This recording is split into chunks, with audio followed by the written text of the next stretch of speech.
Friends, एक बार फिर आपको बहुत बहुत स्वागत है आपके अपने यूट्यूब चैनल डीएलएड वाला में। दोस्तों, आज की इस क्लास में हम आपके लिए लेकर हाजिर हो चुके हैं यूपी डीएलएड फर्स्ट सेमेस्टर के मॉडल पेपर को। सब्जेक्ट रहने वाला आपका सामाजिक अध्ययन सोशल स्टडीज़ का। ये आपका 2 घंटे का पेपर मिलता है और ये 50 अंक का आपका पेपर होता है। इससे पहले भी हमने आपको सभी सब्जेक्ट के 3-3 मॉडल पेपर इसी चैनल पर दे दिए, जिसकी प्ले लिस्ट भी हमने आपको बनाकर दे दी है। तो जितने भी नए भाई बहन हैं, तुरंत चैनल को सब्सक्राइब करके बेल आइकन को प्रेस करें और चैनल पर जाकर प्ले लिस्ट में जाकर सभी प्रीवियस मॉडल पेपर को जरूर देख लें, ताकि आपकी जो परीक्षाएं अक्टूबर में होने वाली हैं, अगले माह ज़्यादा समय बचा हुआ नहीं, परीक्षाओं की दृष्टि से मॉडल पेपर आपके लिए बहुत ज़्यादा इंपॉर्टेंट होने वाले हैं। तो चलिए, सबसे पहला प्रश्न आपके सामने स्क्रीन पर। आगे वीडियो में मैं आपको ये भी बताऊंगा कि इस मॉडल पेपर की पीडीएफ फाइल को आप कहां से और कैसे डाउनलोड करेंगे। सबसे पहला ऑब्जेक्टिव क्वेश्चन, भारत में किस प्रकार की दलीय व्यवस्था है? तो आप बता देंगे कि भारत में बहुदलीय व्यवस्था है। ठीक है, अलग अलग प्रकार की पार्टीज यानी कि दल पाए जाते हैं, तो भारत में बहुत सारे दल पाए जाते हैं, यानी कि बहुदलीय व्यवस्था है। प्रश्न संख्या 2 आपका, सबसे बड़ा ग्रह कौन सा है? तो आप बताएंगे कि सबसे बड़ा जो ग्रह है वो बृहस्पति है। कौन सा है? बृहस्पति है। प्रश्न संख्या 3 आपका, सिंधु घाटी के निवासियों का मुख्य भोजन क्या था? ठीक है, आपको यहाँ पर बस केवल रिवीजन की तरफ फटाफट पढ़ना है, क्योंकि अब समय बचा हुआ है ही नहीं। ठीक है, अक्टूबर में आपकी परीक्षाएं होने जा रही हैं, फटाफट आप यहाँ पर देखिएगा। प्रश्न संख्या 3, सिंधु घाटी के निवासियों का मुख्य भोजन क्या था? तो आप बताएंगे कि जौ, गेहूं, चावल, ये सभी सिंधु घाटी के निवासियों के मुख्य भोजन थे, यानी कि प्रश्न संख्या 3 का राइट आंसर लगाइएगा आप ऑप्शन डी।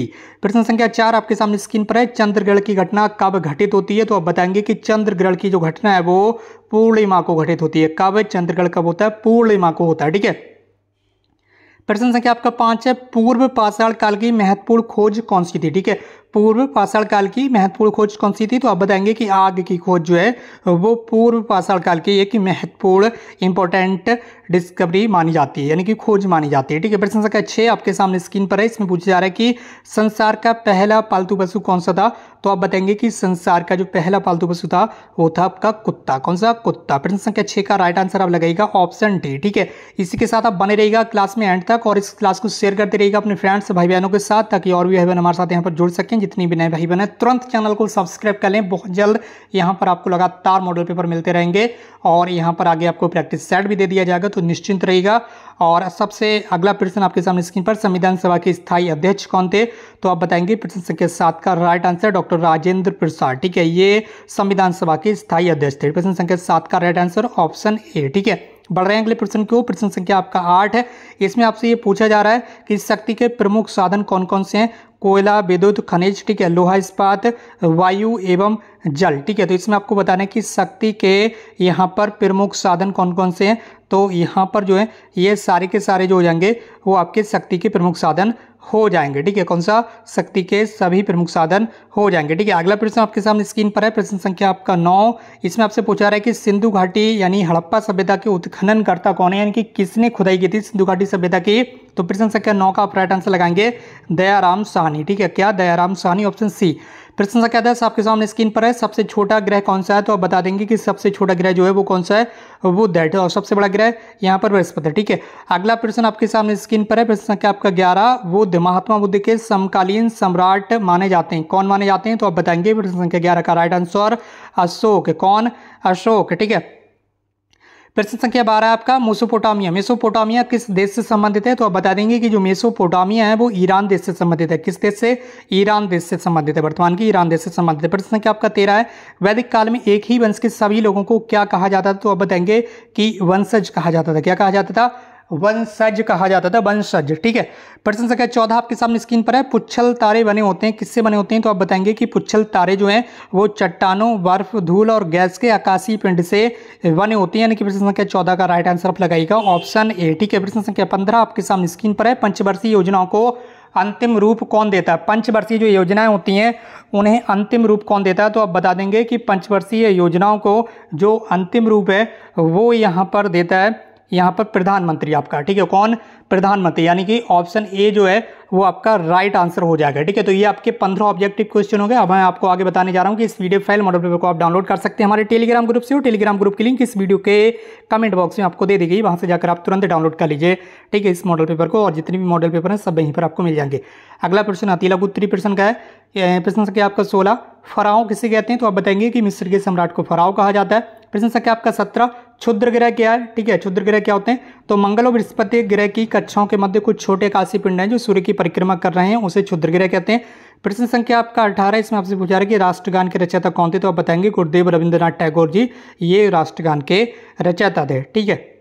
जो हमारा राष्ट्रगान है उसके रचयिता कौन थे, गुरुदेव रविंद्रनाथ टैगोर। प्रश्न संख्या 19 से नगर पंचायत कितने वर्षों के लिए बनाई जाती है, यानी कि इसका जो इलेक्शन है वो कितने वर्ष के बाद होता है, तो आप बताएंगे 5 वर्षों के लिए। नगर पंचायत का गठन 5 वर्षों के लिए किया जाता है, 5 वर्ष के बाद दोबारा से इसका इलेक्शन होता है।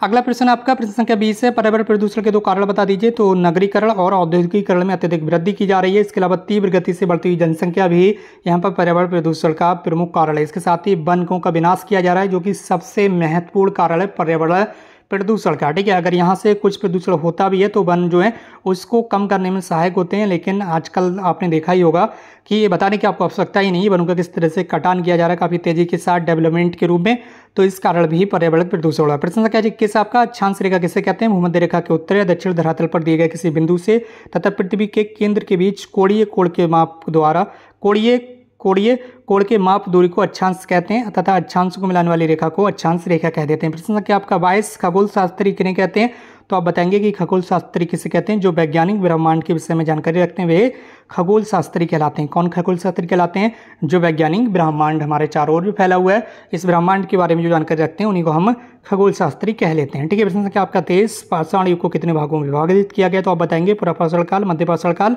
और नवपाषाण काल। पाषाण काल को इन 3 भागों में आप विभाजित कर सकते हैं। प्रश्न संख्या आपका 24 भारत के कौन कौन से 2 द्वीप हैं, तो आप बताएंगे अंडमान और निकोबार, प्रथम यहाँ पर ये द्वीप हो गया, दूसरा आपका लक्षद्वीप, ठीक है। ये 2 द्वीप हैं भारत के, तो आप बता दीजिएगा, अच्छे से याद रखिएगा।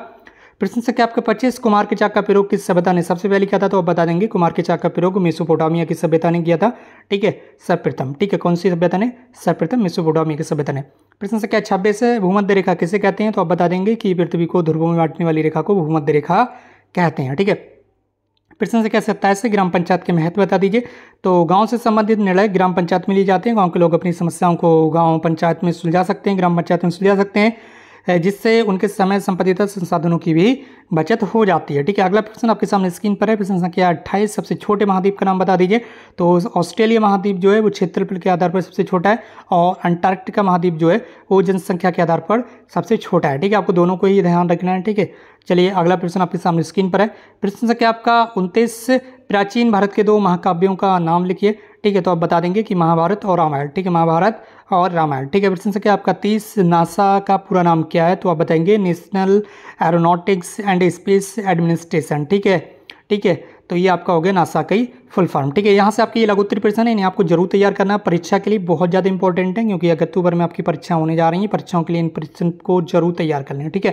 बाकी नीचे आपकी ये और उत्तर कुंजी दी हुई है, यानी कि आंसर की दी हुई है, तो इसे अगर आप डाउनलोड करेंगे इस मॉडल पेपर को तो ये पूरा मॉडल पेपर आपको मिल जाएगा टेलीग्राम ग्रुप पर, और टेलीग्राम ग्रुप की लिंक इस वीडियो के कमेंट बॉक्स में आपको दे दी गई है। बाकी दोस्तों आज की इस क्लास को यहीं पर समाप्त करते हैं, हमसे जुड़ने के लिए बहुत बहुत धन्यवाद, thank you so much for connect.